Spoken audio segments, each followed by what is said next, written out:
Paulogia Live, where a former Christian takes a look at the claims of Christians live.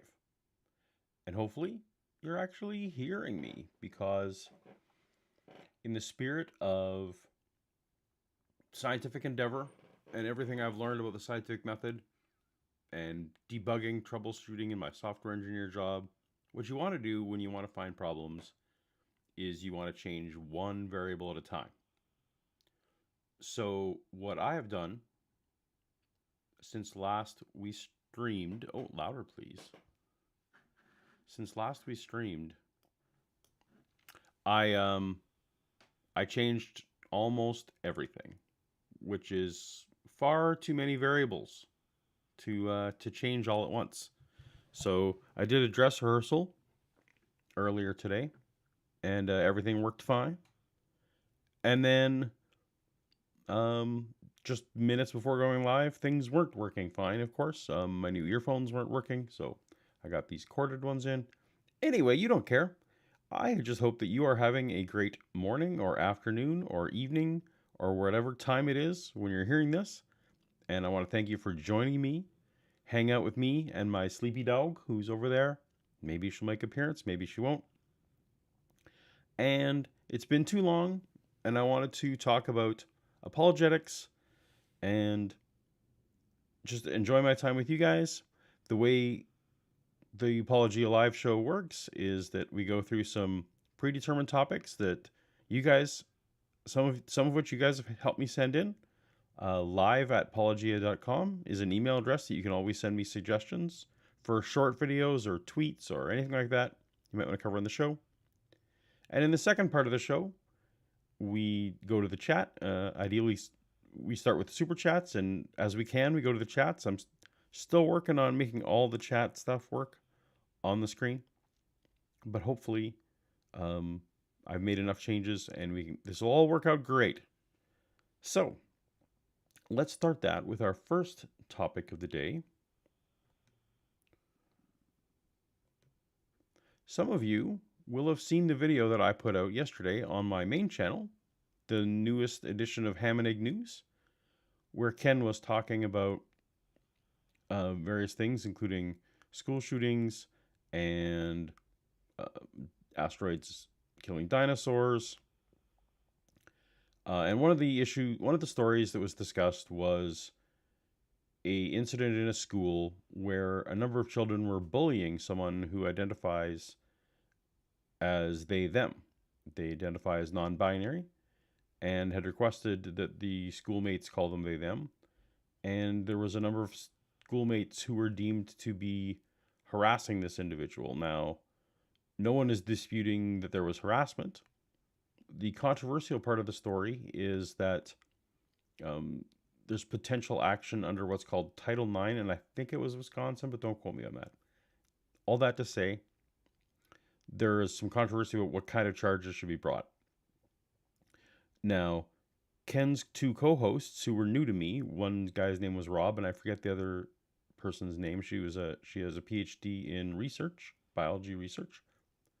They were both trying to talk about how Christians shouldn't bully people, and that the message of what they consider to be the truth should be in love. And there was some discussion about whether criminal charges should be brought, blah, blah, blah. But Ken, bless his heart, all he cared about was whether or not that they, them was grammatically correct. Now, Ken is an Australian and he speaks strangely at the best of times. I think most of his colleagues would agree. But what happened was, in my comment section, a lot of people wanted to point out to me where Ken had a bit of a cell phone that I actually didn't notice the first time. So let's hear if you hear it yourself. So Kai, let me ask you a question here. So the pronouns that weren't being used were so-called non-binary they, them. How can you call someone they anyway when they're one person, unless they're multiple persons? Or Did you catch it? Anyone in the chat catch the self-own in that sentence? Let's listen to it one more time. How can you call someone they anyway when they're one person? how do you call someone they anyway when they're one person? So Ken, in self-owned fashion, used they as a singular pronoun in the sentence where he is decrying the use of they as a singular pronoun. Now I understand there's nuance to everything, and but I did enjoy that Ken, trying to make a grammatical point, owned himself on a grammatical point. It's kind of the same law that says if I'm ever going to tweet at someone about their grammar or about spelling, that the tweet in which I complain will contain a grammar or spelling mistake. That's just the way that goes. Anyway, I wanted to open the show with that bit of a cell phone by Ken, and thank you to everyone in the comments who pointed this out to me. Something I missed the first time and definitely should have caught. So thank you to everyone for that. Or are we all wrong about this? Let me know in the comments if you think that Ken was using this appropriately. Now, we're moving on to our second topic of the day. And this, I believe, is a video, if I don't remember correct. This should be a video from Sean McDowell, whom you've probably notably seen me cover on this channel many times. But here's one of his latest TikTok entries.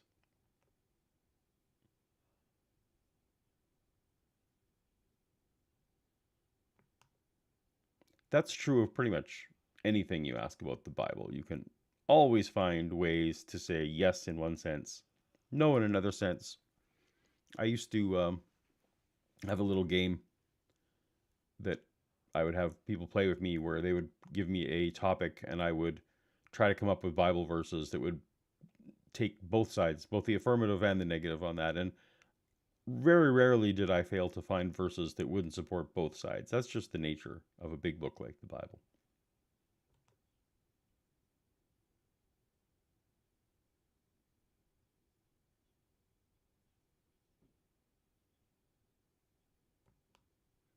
So that's the Ray Comfort shtick, right? That basically, have you ever told a lie? Well, then you're a liar. Have you ever stolen anything? Well, then you're a thief. And it is in this sense that we have been told, at least I was told as an evangelical Christian, that this is the basis upon which we will be judged on the final days and on Judgment Day, and the criteria by which people can go to heaven. And that's why Jesus needed to come. For all have sinned and fallen short of the glory of God. And Jesus himself said things along the lines of, you say it is wrong. You say it is wrong to murder. Well, I tell you the truth. Anyone who says raka, which meant you fool, is equally guilty of murder, right? So in Jesus's mind, insulting someone was on par with murder. This is the classic Christian issue.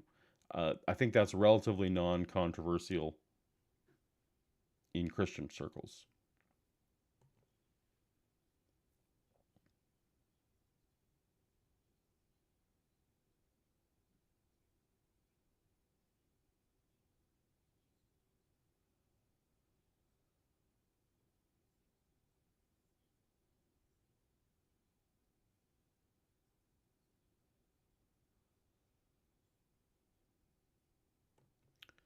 Oh no, are you guys not hearing sound?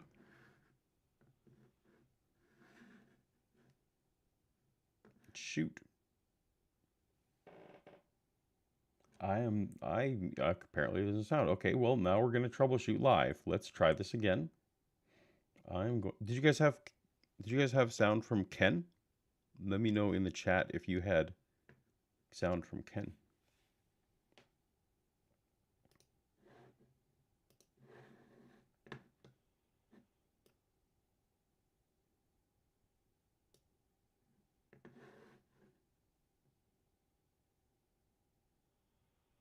No sound from Sean, but you had sound from Ken. That's really interesting because it's literally the same video file.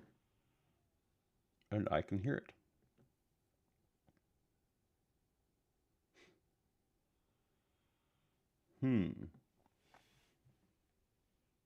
Well, I'll tell you what. We're going to move on to the next person.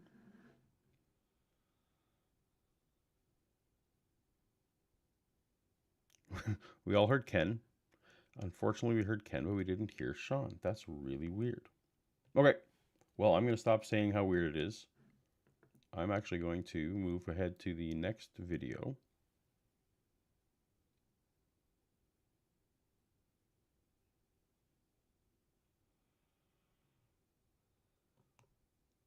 Now we're able to hear Jimmy. I'm going to wait for a second in the chat to see if you... I'll keep playing it for a second.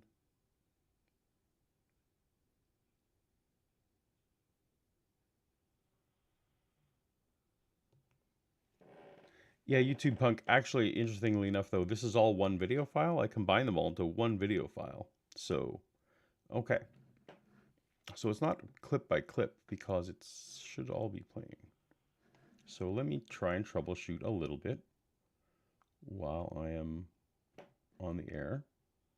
Entertain yourself in the chat.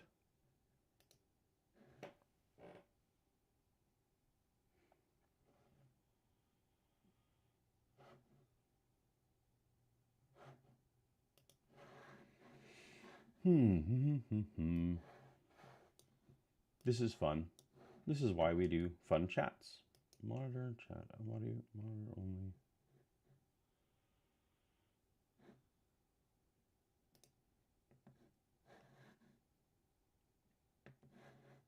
You can probably hear my mouse scratching.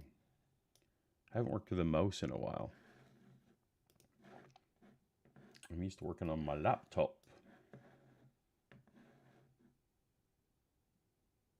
All right. So I'm going to try this. What if I do that? Copy from source. Oh, you know what? Hold on. This is a different... I'm going to try that. Hold on. I sometimes will be frustrated. Why didn't God do this or say that? Why isn't he exactly the way that I would have him be if I was in control? Why does he not act when there's a tragedy? Let me know if you could hear the sideways. Now that he's sideways, could you hear it?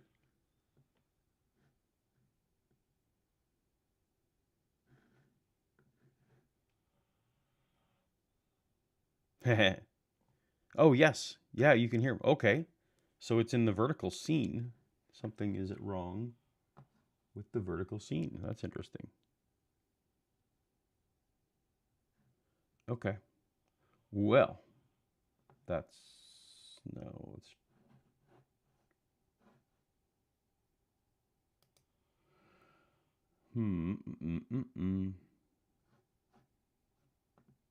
Well, you know what? We're going to play them sideways because that's just the way it's going to go. Oh, raise myself louder. I can do that. I will also... Well, we're troubleshooting. We're troubleshooting on air, which is exactly how you want to do this, right? So you're going to get back to the topic.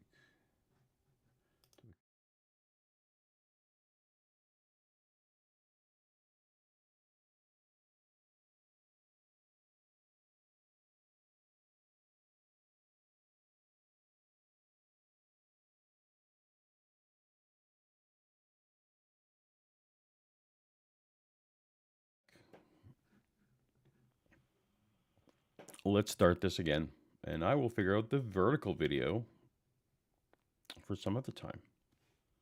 Because I got to do that now because half the people are making their shorts and their stuff, their cool stuff in the vertical format, which drives me crazy. But let's hit reset. Let's hit refresh in our brains. I'm going to redo the Sean thing. And we're going to talk about it again.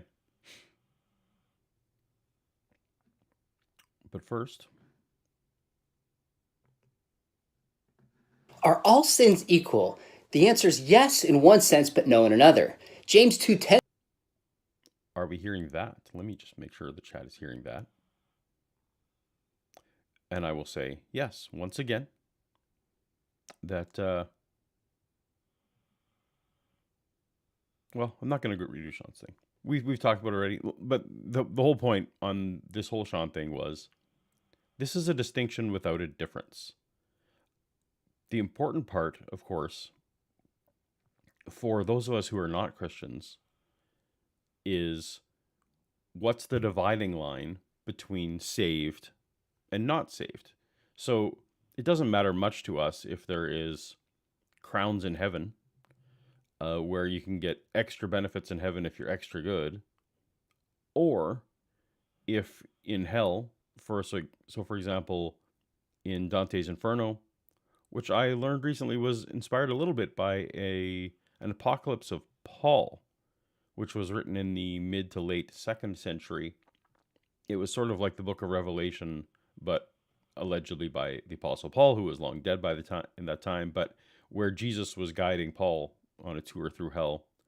And in that book, interestingly, a lot of the worst punishments were given to Christians who had heretical views. So clearly this was a book written against certain political views that are theological views. Let me say, not political views, theological views that certain people had, doctrinal views. The people who were just murdering and stealing and things like that, they had certain punishments. All that to say, none of us care about levels of hell or levels of heaven when the question is, which place are we going? And if one sin, no matter how small, if you tell one white lie, or you take one thing that doesn't belong to you as a child, or you think you fool to someone in the street, in essence, Jesus saying that would equal to murder. This is a distinction without a difference, Sean. No one cares. We Christians we non-Christians, non-believers, don't care about what it is. This distinction that you've given to cover up for some, what I would call Bible contradictions, what other might call Bible contradictions, you're harmonizing them in a way that doesn't matter. And that is the point of that. I guess I'm going to let you listen to Sean's video, and I'm going to later cut this up to try and make it make sense. So let's play the video. Says that if you've broken part of the law, you've broken all the law. One sin makes you a lawbreaker just as much as any other sin makes you a lawbreaker. But they're not equal in another sense. In John 19:11, when Jesus is turned over to Pilate, Jesus says, "He who turned me over to you has committed the greater sin." In Matthew 23, Jesus talks about the weightier matters of the law. And Proverbs 6 talks about the 7 deadly sins in particular that God hates. So yes, all sins are equal in one sense, but they're certainly not equal in another.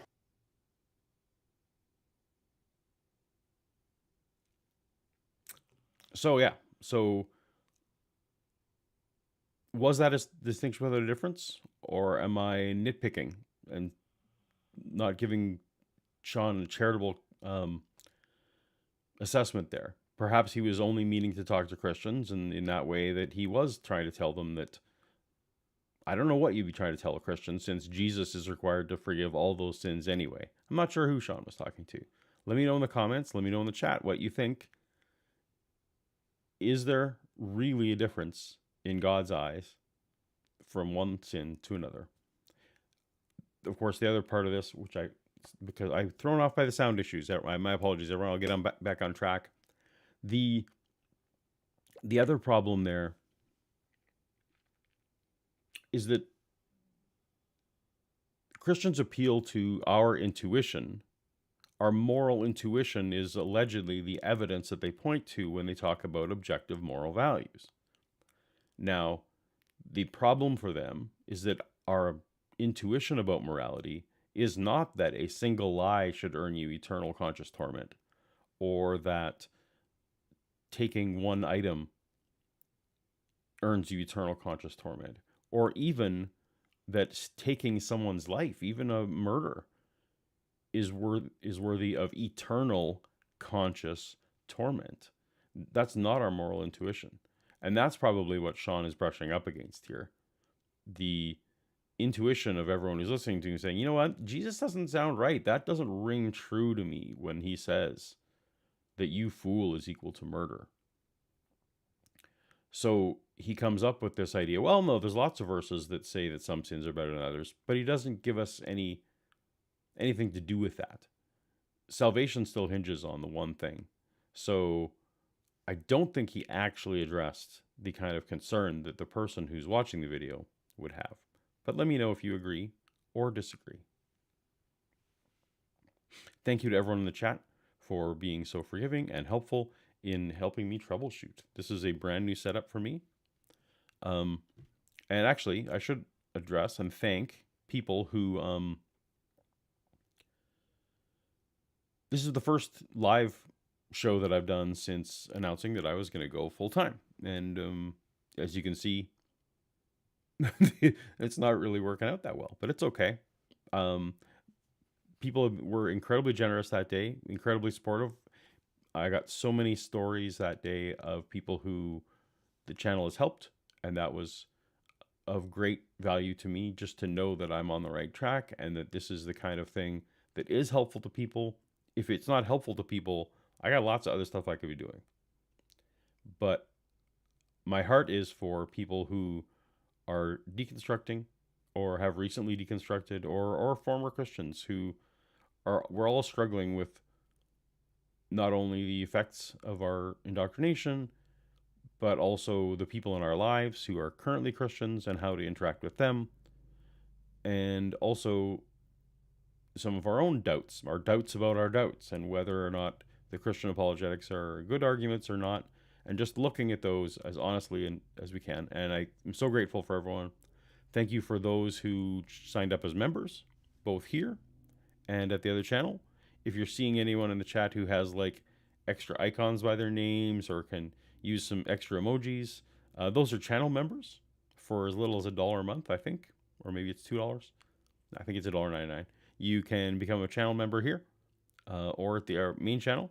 It's more fun here though, because we do live chats and can have all that interaction. Thank you so much to all the people who started joining me on Patreon and supporting the channel that way. And for those who sent other donations through PayPal, and a few people who even jumped into my Amazon wish list and got a few things, which helped rejigger the setup. Thanks to your generosity, I've actually able to get a new camera. I think you guys might recall in my last few live streams that the camera quality was incredibly terrible with my 12-year-old or so webcam. Or maybe it was 12 years old. My old webcam that I was using. So hopefully this is somewhat better and that everyone's seeing everything clearly. Anyway, thank you so much to everyone for all that support. I appreciate it greatly. I meant to say that off the top of the show. Thank you, thank you, thank you. All right. Now we're going to go back on to our next topic again, and this will be Jimmy Wallace. Now you may think, hey, I know the name Jimmy Wallace, but really what you know is Jim Wallace, or J. Warner Wallace, the cold case detective, who is often covered on this channel, who has written books like God's Crime Scene, Cold Case Christianity, Person of Interest, basically a lot of crime-solving theme-based apologetics books. Well, he has taken to including his son, Jimmy. Apparently they're like 4th or 5th generation Jim Wallaces, that they're just not creative in their family, but giving names. Young Jimmy has joined him on the channel to give a younger, fresher take on certain things. What you should know is that Jimmy Wallace is also a police officer, actually works in the same detective unit that his father did. So they have a very similar story there, although young Jimmy became a Christian at a young age after his father converted. But all that said, this is Jimmy Wallace. Let's hear what he has to say. He's going to be sideways because that's just the way it's going to be. I know plenty of people personally who just don't like the way that the God of the Bible is. And for them, the way that they see that God in the Bible is a major barrier to faith in Christianity. And I got to be honest, I kind of agree with them sometimes. I sometimes will be frustrated. Why didn't God do this or say that? Why isn't he exactly the way that I would have him be if I was in control? Why does he not act when there's a tragedy? There are times when I am frustrated or even don't like the way that God acted based on my own opinion.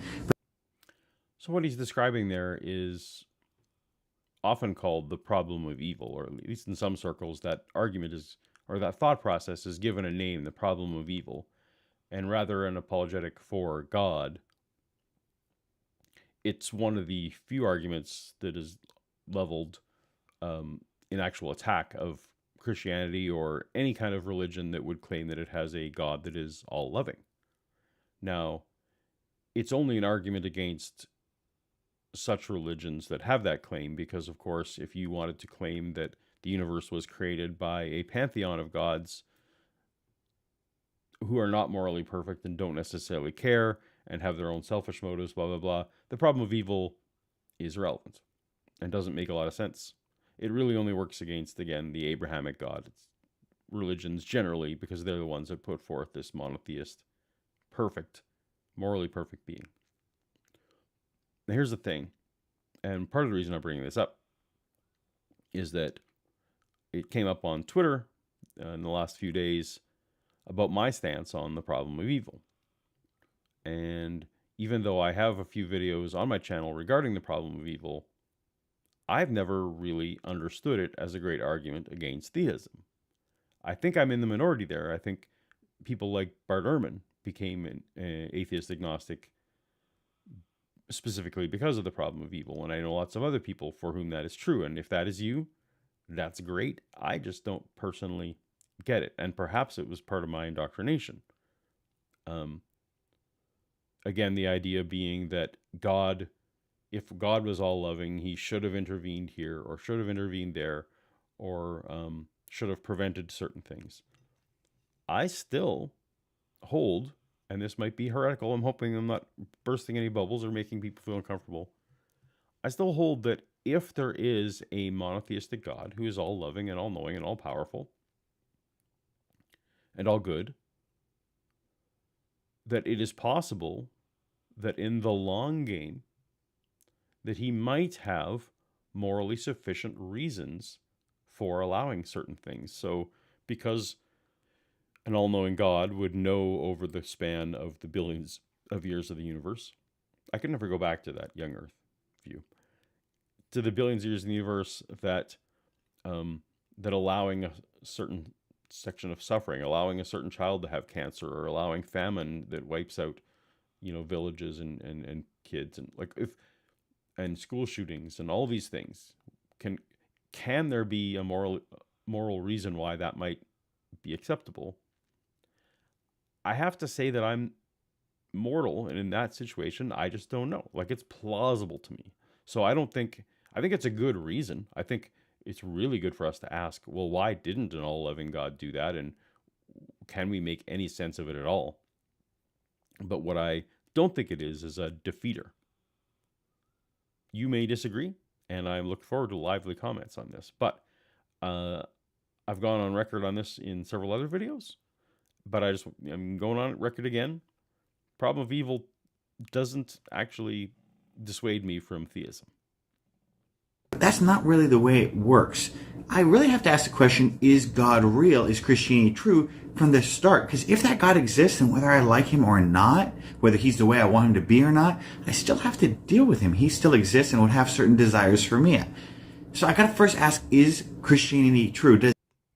And that's where I landed. That for me was the bigger deal, was aside from all the consequences of God being true, I first needed to figure out, is God true? And in the case with Jimmy here, is the God of Christianity true? And based on that, deal with the reality that I'm given. If God exists, then I can ask the question, how should I respond to that fact? I can't really ask myself, what's my opinion beforehand, and say, if I don't like that God, I can just ignore him. I'm with him. I'm with Jimmy Wallace on this. If God is true, that's the first question to ask. The first question to ask isn't, do I like what this God is doing or has done in the past? That has no bearing. My feelings have no bearing on the truth. My feelings have no bearing on reality, whether or not I understand that this God is morally sufficient or not. That's a whole different argument. I do get why people, again, will turn away from the Abrahamic gods for this reason, because they think it is such a contradiction. I'm just not there. The reason I bring this up in general and why this video clip that came up yesterday resonated with me was that someone asked me on the Atheist Experience after show this last week. I was co-hosting, and someone in the after show asked me, again, the same question a lot of Christians ask is, if Christianity was true, would you worship God? And I know a lot of non-believers will say something strong like that. No, even though if they proved to them today to their absolute satisfaction that God existed, the God of the Bible, no, I would not worship that God, because that God is a moral monster. He allowed genocide, and he commanded the death of infants, and he commanded all kinds of atrocities, and in his name so many bad things have been done. So those atheists, those non-believers, are going to shake their fist at God even though they know he exists, and refuse to worship him. And I have a slightly non-standard answer to that, which is kind of what I wanted to talk about with you guys today. And my non-standard answer to that is, it depends on what hell I become convinced is true along with that. If I become convinced that the version of Christianity that is true is one that allows either universalism or annihilation, that last view, so the first view, universalism, is the notion that some Christians believe that all people will go to heaven anyway, because Jesus paid for all of our sins, and that accepting him isn't actually a requirement for salvation. Okay, so that's a universalist. The second one, the nihilistic view, is the idea that whether or not there is some period of torture, that eventually the souls of the non-believers who don't get to go to heaven will end, and that it is not eternal conscious torment. They will either be just gone from existence as soon as they die, or maybe there'll be an embarrassing judgment day and some torture, and then they're gone. So if either of those views were true, then I would see no reason to actually worship the God, because it's actually my preference to not live forever and go to heaven, right? So I'd be rooting for this nihilistic view. If universalism is true, and I'm forced against my will to live for eternity, at least I'm in heaven. So A and B options, not worshiping the God, because it doesn't matter. Option C is that I become convinced of a Christianity that has eternal conscious torment. What do I do then? I would love to think that I had the moral fortitude to shake my fist at God and say, screw you, you're immoral, and I'm not going to worship you. But I'm also a realist. And I don't want to be tortured eternally, forever. Eternally and forever being synonyms. Consciously. So the pragmatic part of me would need to figure out whether or not worship from such a person who's doing it purely pragmatically also gets me into heaven. If it doesn't, well, then I might be kind of screwed, because I'd have to come around. But here's the other thing that I thought about after the after show, which is again why I'm talking about this. When a Christian wants to corner me, and this has happened to me a lot of times, so that if you came to believe that God was true, would you worship him? Kind of implies, would I love him? And then the question is a little bit like saying, if you came to find a human person who met all of your criteria for what you have envisioned for the perfect mate, so they look exactly the way you would want them to look, and they behave exactly the way you want them to behave, and they have all the interests you would wish for, all those things. So you found that person. Would you love them? And the honest person would have to say, like, I don't know. Like, you don't love someone because of a list of checklist items, right? You love someone because you get to know them, and you have emotional bonds, and you have shared experiences, and like all the stuff that comes into love comes in to loving someone is not this criteria. So the fact that God made me doesn't mean that I'm going to love him. The fact that he's perfect. Again, it's tough to imagine that you might just love someone because they're perfect.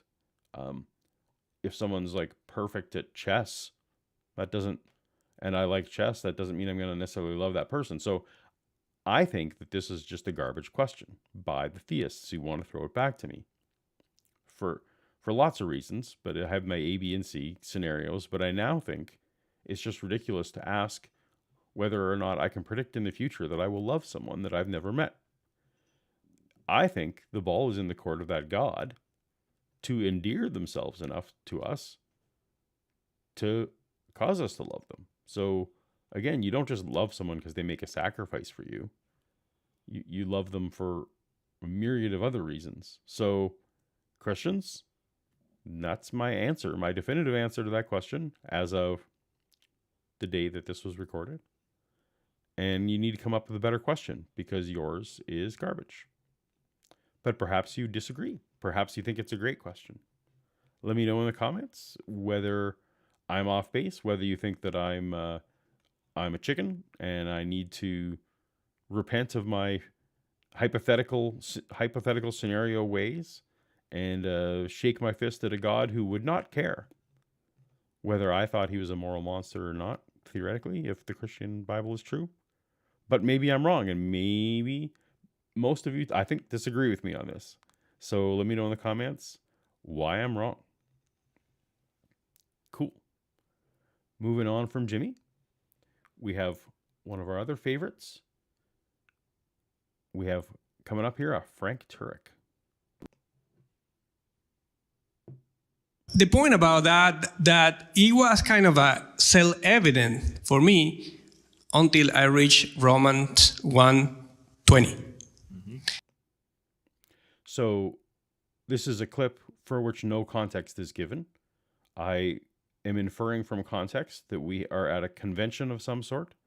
On stage, we have, in the middle is Frank Turek. Those of you who saw my discussion with him on Unbelievable will recognize Frank. Beside him, we have Greg Kokel, who I've also covered on the live show a bit. He is a radio host. And I believe the other person, though I'm not completely sure, I believe the other person might be Eric Hernandez, but I could be very wrong about this. They don't say anything, so I don't get the clues. So my apologies if that's wrong. But we have at least 3 apologists on stage and a moderator. And we have, I think, what is a former atheist at the mic who just said that they were indifferent about God and Christianity until he encountered Romans 1:20. Now, I want to, we're not doing that. We're gonna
At that moment, God said that I didn't exist because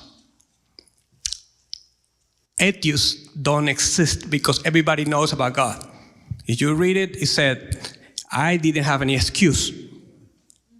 He's righteous and he's real.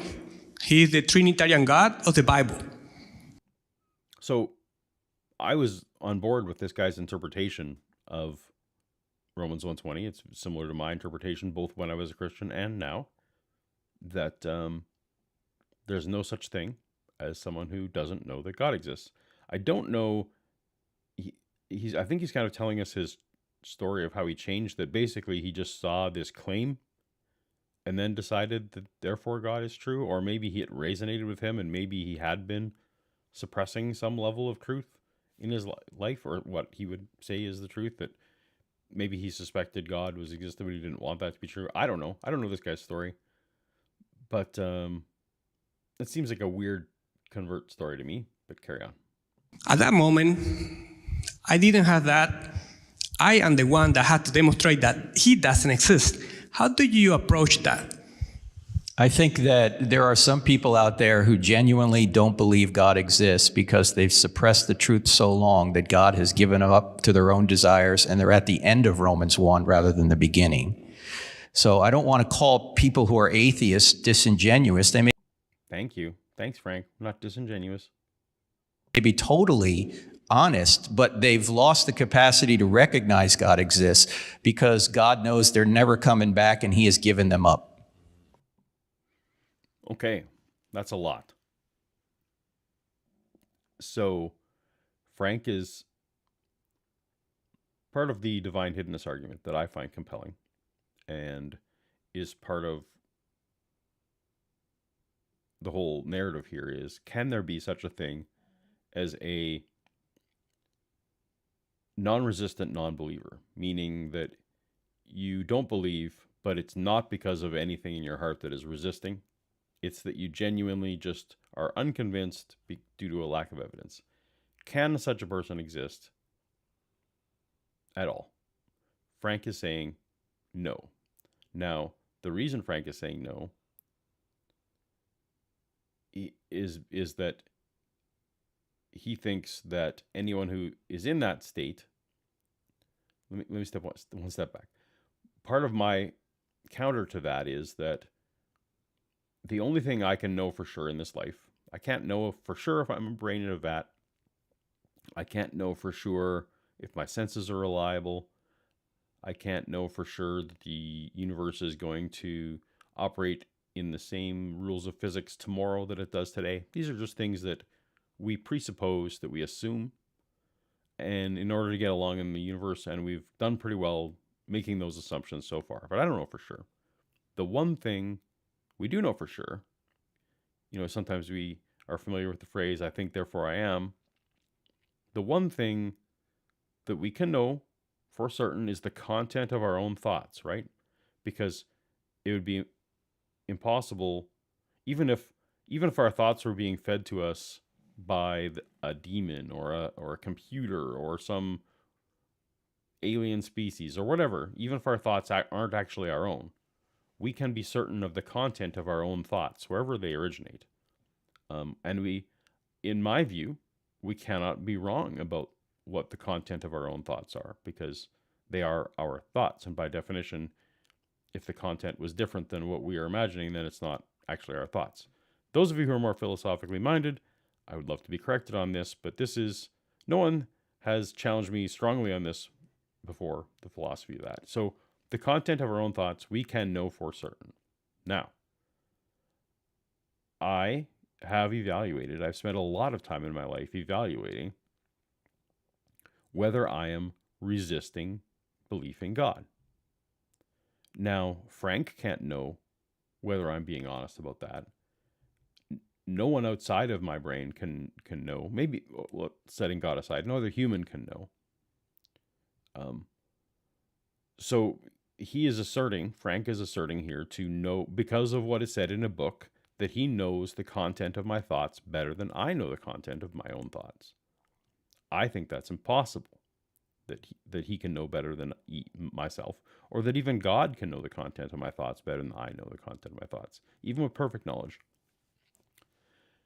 So the question is, how well can I evaluate whether or not I am resisting God? This is purely personal. I can't no one else can take this as evidence against God for themselves, but I have been able to look myself in the mirror, examine myself, and know, as certainly as I can, that I, at least at the point I was deconverting, had zero resistance to there being a God. In fact, to the opposite, my life would have been so much easier if I had just admitted there was a God and wanted there. I did want there to be a God. It would have meant keeping my relationship with my kids, my relationship with my family, my job, my coworkers, all the things that I would have kept and had my life would have been so much easier if God had existed. I was able to evaluate for myself that I was a non-resistant non-believer. The very thing that Frank said can't happen. So for myself, that is entirely sufficient reason for me to think that the God of Christianity does not exist, because he is wrong on this point. That may be a leap too far, but for me, that does it. For me, that seals it. I am a non-resistant non-believer, and therefore Romans 1:20 doesn't work for me. Now, what Frank said there was that someone like me, has moved to the end. Let me see if I can put that back up. Oh, I keep...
It allows believers to explain why there are non-believers, right? Oh shoot, my sound off?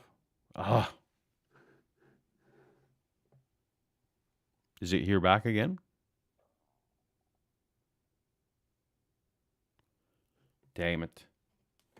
All right. Well,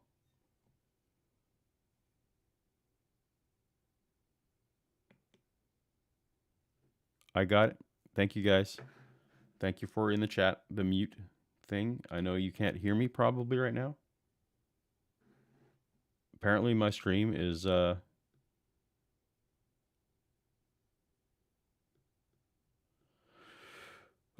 okay.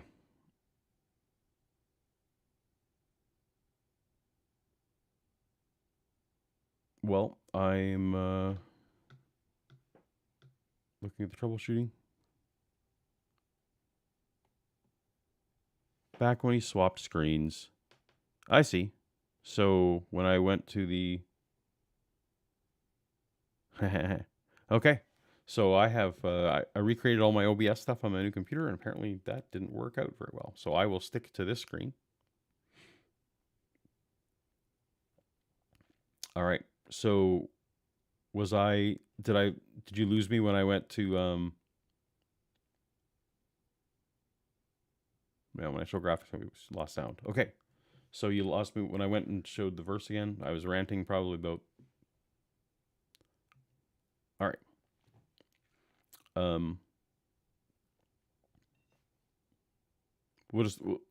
So I was talking about in Romans 1:20, which I will not put on screen, that because Blah. Okay, I've lost it all. I've lost where my train of thought was. Okay.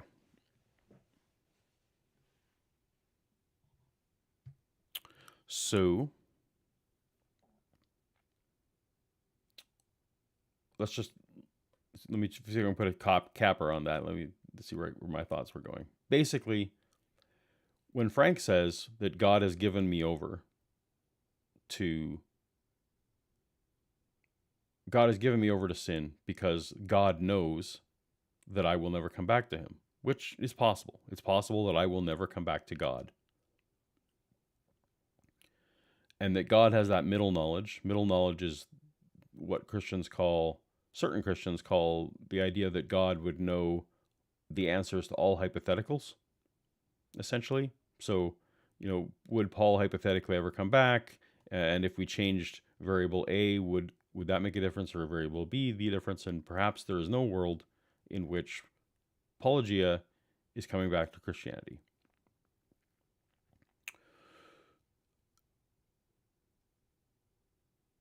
The problem with someone like me is that there was a time when I did believe in Christianity. So, if God had wanted me to be saved, if there was an all-loving, all-benevolent, all-knowing God, and I was following him up at a certain point, but God had that middle knowledge to know that I was going to eventually stop believing, wouldn't the best thing for me have been that God actually killed me before I deconverted, right? So for some of you know that I had pretty serious cancer shortly after I deconverted.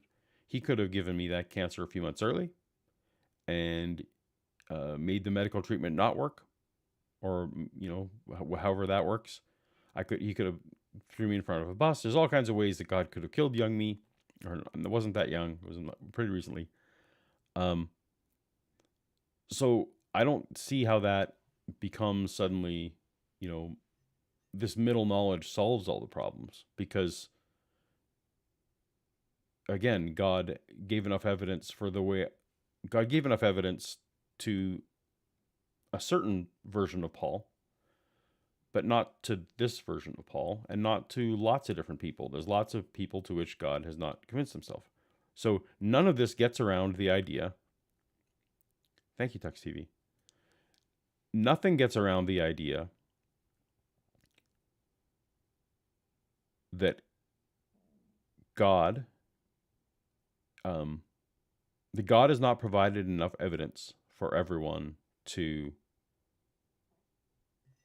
come to a knowledge of him and make that decision, a fully informed decision about God. So I still say that the problem of divine hiddenness still stands. Basically, Frank has just reiterated what's in there and made the accusation that if we don't know God, it's our fault. It's not God's fault. God has given sufficient evidence in the trees and whatever else.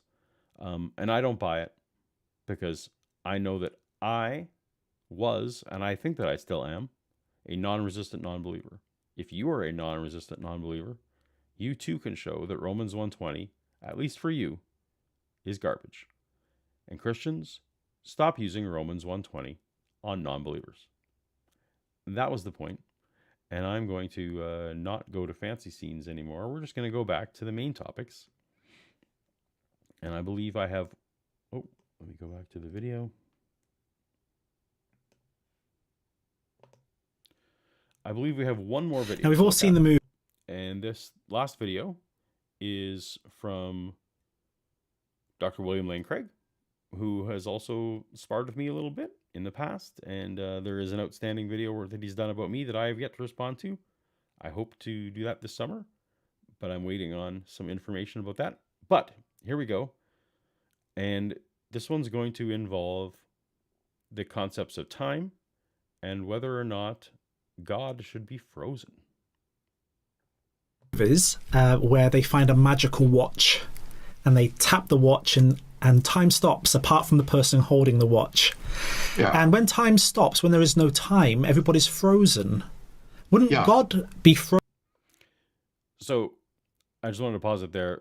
When people ask me what superpower I would most like to have, often they list some powers and they pick amongst these. But if they give me free form chance to pick any superpower I want, my go-to answer actually is this exact notion of freezing time, which might tell you a little about something like about someone from me.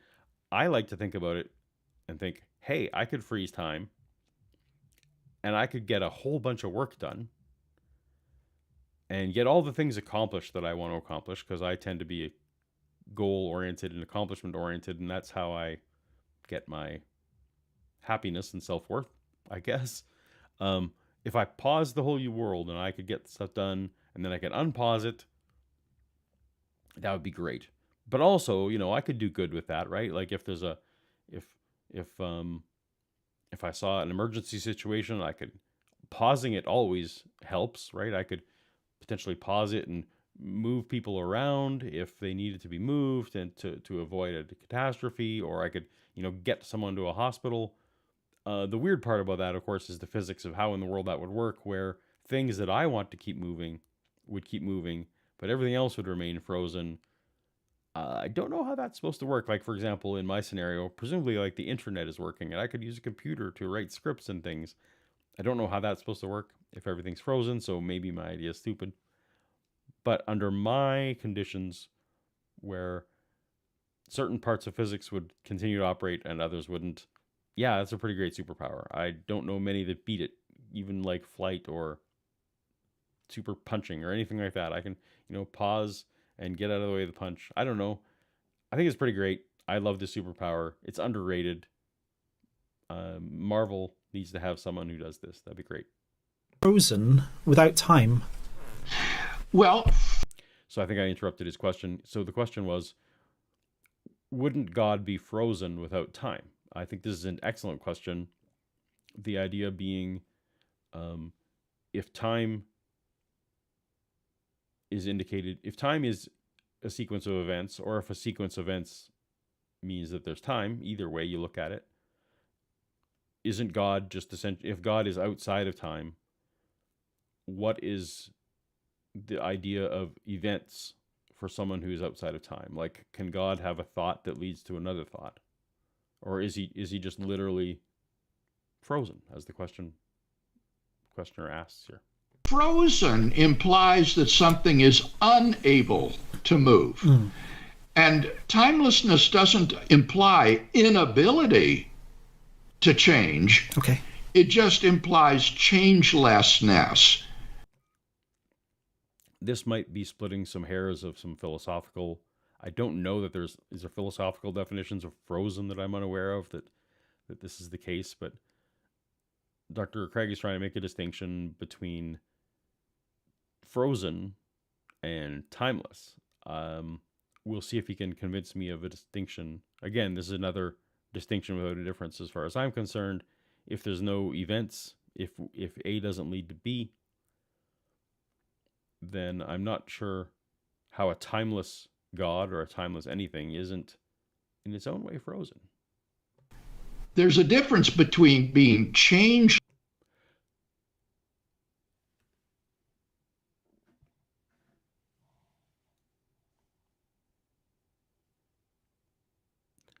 That's funny. I just looked over in the stream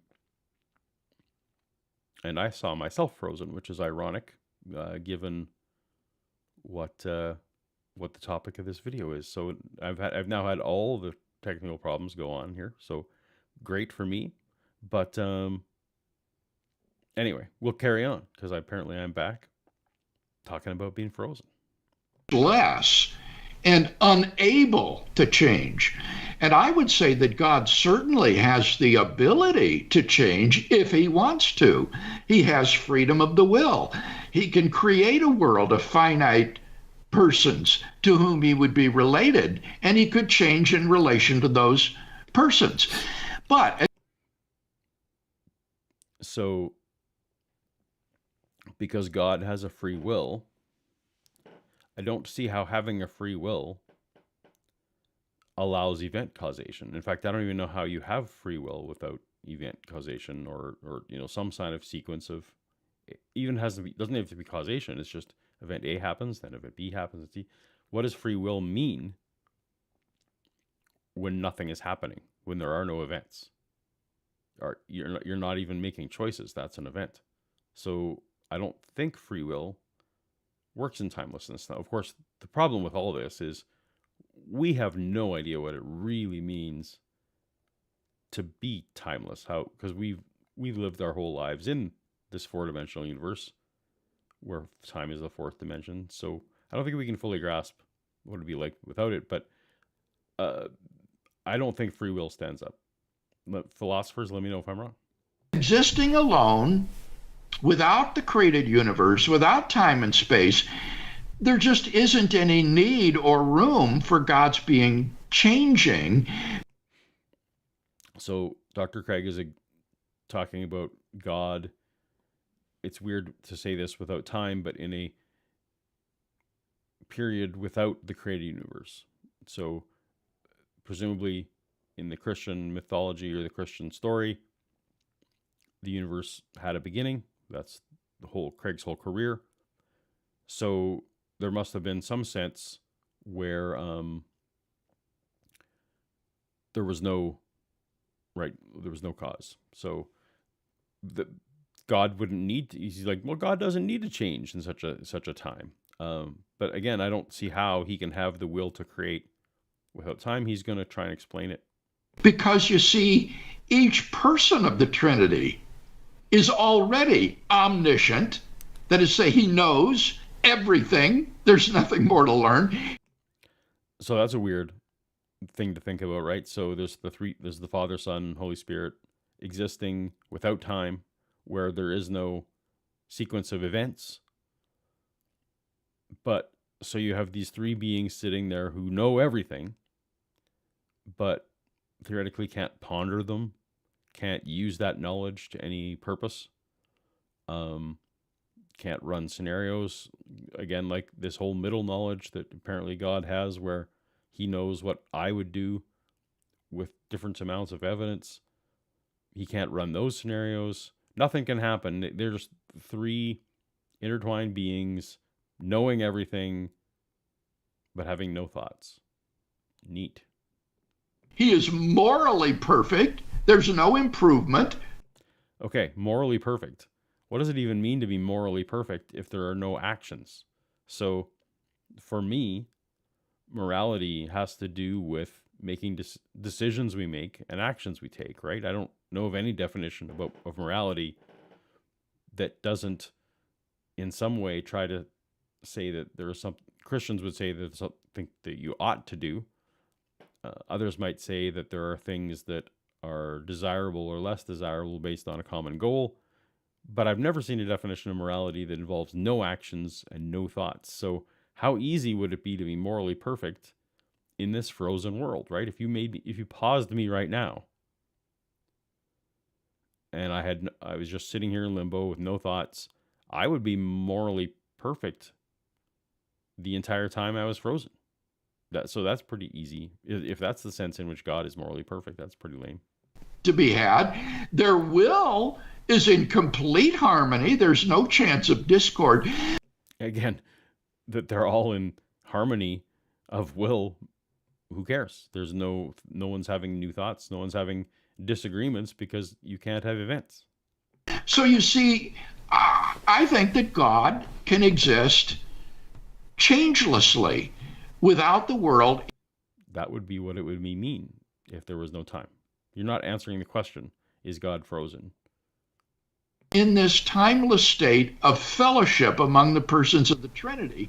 And I don't know what kind of fellowship. Again, fellowship implies that you're communing, that you're having conversations, that in some way you're spending time together. You can't spend time together without time. This is nonsense, Dr. Craig. There's simply no need to change, but that doesn't mean that he's unchangeable. Okay.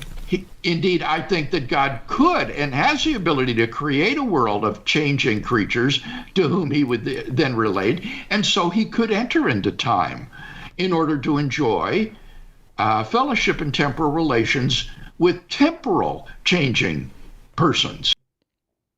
there's a little out, I guess. But so the kind of fellowship, temporal fellowship, is something he can enter into. But I don't know how you enter into something if there's no time in which at one point you were in temporal time and the next second you entered into it. These are all, I know these are complicated things with complicated language that we don't have fully formed words to express. But yeah, it doesn't make any sense. Lovely. Okay, so are we saying then that when God decides to change or God decides to will and act, that's when time begins? That's what I would say, yes. So when God decides to do something, time starts. And then when God is done doing things, I guess, time disappears. Like God is turning on and turning off time. But again, you have to make a decision. The decision to turn on time would have to be in some kind of time. This is just, again, maybe I'm totally missing the point, but this is all philosophical nonsense. In other words, time, as I see it, is a concomitant of events. I had to look up the word concomitant. I understand concomitant to mean something that necessarily flows parallel to, or a necessary partner with, or something that necessarily happens in happenstance with. So he's saying that time, when there's events, there's time. So on that, we're agreeing. If there's time, there's events, and if there's events, there's time. So you haven't explained why a timeless God is coherent. Time is a relation of before and after. And so in the absence of any events, there isn't any before and after. But if an event occurs, time immediately comes into being as well. So time is a concomitant or an accompaniment of the occurrence of events. This is called a relational view of time, which says that events or the occurrence of events is fundamental and foundational for the reality of time. And that's why I said in the absence of any events, there wouldn't be any time. All right. Some of the glitchies there were not me this time. Those were actually on the source video. So why do I care? This coherent nature about whether God is frozen in time. I think actually the questioner asked a great question and got not a great answer. The answer being when God decides to do stuff, suddenly time appears. And then this settles back to, I think that's just ad hoc at best, let's say. But here's the thing. The reason why I care and why this piqued my interest is because while I'm also not a physicist, don't understand or have put to many people, given that infinite regress, most people believe that infinite regress is impossible and that there always has to be something terminating an infinite regress, and that generally what terminates an infinite regress is some kind of brute fact. And you can't explain a brute fact. A brute fact just is. A brute fact just exists. In philosophical terms. And because Christians posit God as a brute fact, they like to say that that's the only possible brute fact. But someone like me and many others before me say, well, what if the thing that makes up the universe, say energy, is the brute fact instead of God? Wouldn't it make just as much sense to posit God or energy as the brute fact? You know, we know that energy exists, so it's one fewer assumptions. If you want to look at Occam's razor, we know there's energy. We know that one of the laws of this particular universe is that energy can neither be created nor destroyed. If that holds true beyond our universe, well, then it makes sense that if energy can't be created and destroyed, then it is also a brute fact if it can't be done outside of our universe. So why can't this be? Well, Dr. Craig and others who talk to me about entropy and say, well, entropy is the reason why energy can't be the root fact. People like me will often talk about how, well, entropy only works in closed systems, and it doesn't apply necessarily to other cases. But that's not necessarily satisfying to them, because they want to maybe say that this brute fact idea about energy would create a closed system in which there'd be entropy. But this got me thinking about how energy would exist without time. And all the things that Dr. Craig said about God existing without time would also need to be true if you posit that energy existed in a state where there was no time, right? So entropy is the idea that the usable energy decreases over time. Well, if time isn't in effect, then entropy is not in effect. And energy is a good candidate for the brute fact that terminates the infinite regress that comes from where did the universe come from? And no matter how many times theists want to say that someone like me, non-believers think that something came from nothing, we don't think that something came from nothing. We think that something always was. And the termination of that infinite regress, I posit energy. I could be totally wrong about that. I know, but most scientists, most cosmologists tend to posit that something was eternal, and eternal in this sense that Dr. Craig is putting forth. So, Dr. Craig, you cannot any longer use entropy as your reason to say that the brute fact can't be material, at least, because whatever material effects there are over time doesn't work in a timeless universe. So that was why that was interesting to me, despite the fact that Dr. Craig completely dodged and gave what I think is an entirely incoherent answer to a very good question about God being frozen. So those were the topics I had planned for the day. I want to thank everyone so much for not only being here, but also for being my excellent troubleshooters and being so forgiving. I want to thank you guys all for sticking with me through the bumpiness. I promise each show we will get better, and I don't know that any show will ever get perfect. But as I said on the outset, I guess I changed far too many variables all at once. So that bit me in the ass, and I will learn my lesson. Maybe we'll try changing only one thing for next time. All right, let me see if there are...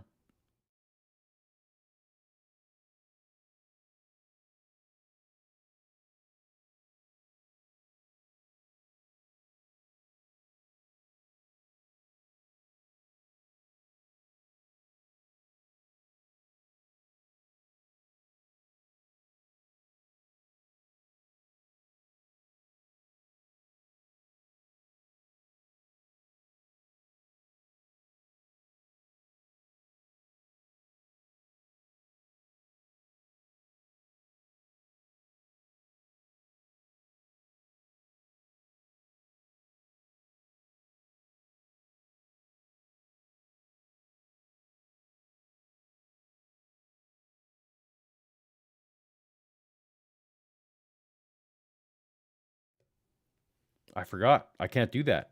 So I read the super chats. Fortunately, there weren't any.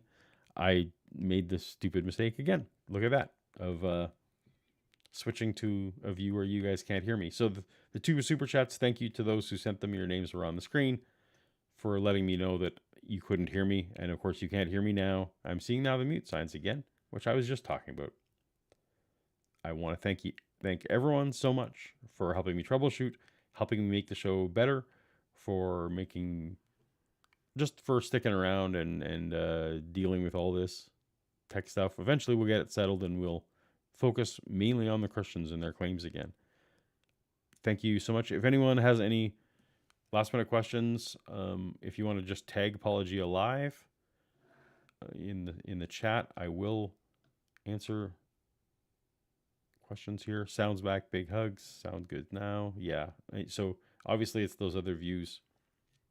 I said that those other layouts where the sound is not getting anything. Just fix your scene too and change my audio settings on my component. Thank you, Todd. I suspect That is exactly the problem. Yeah, poor Paul. Thank you, YouTube Geek. YouTube Punk, pardon me. YouTube Punk, I did get that cable, by the way. So thank you so much. Yeah, I think, I'm not sure where I said it, but yeah, tag Paulogia live if you have any questions. Otherwise, we will wrap this up and go on with our day. Tonight, I will be waffling back and forth between a raging fire in my backyard and possibly the Oilers going down 3-0 in the series, which would be painful for me, but when this is all done, I will be grateful. Yes, a perfect stream would be one frozen in time. Yeah, thank you. I guess so, right? If in the time where my picture was frozen, I made no moral mistakes, I made no theological mistakes, I made no technical mistakes. I was just frozen. So perfect. Monitor the live chat more when I live stream. Amelia, so that is a strategy. I probably need someone else to do that. I'm not good at multitasking in that way yet. I'm still learning this whole thing, and the I'm not yet good at having this conversation with the camera, as well as splitting my attention. Shannon Q, she has similar issues with me, so she never looks at her live chats either. But unfortunately, she's not home today to come and knock on the door and warn me when I made mistakes. But taken to heart, and it's definitely a goal of mine to get good enough at this that I'll keep track. Yes, Forrest. God clearly suppressed my audio. Yeah, that's when I was in ministry. Whenever there was a technical issue, we would blame it on Satan. We knew that we were doing something good for the Lord because Satan was clearly attacking through technical issues. Somewhat tongue-in-cheek and somewhat serious. Heather was dead, but now she hears. Yeah, I'm sorry, and I probably blew out some of your ears. I'm sorry about that. You probably cranked up your volume to try and hear, and then I started fixing things. Sorry about that.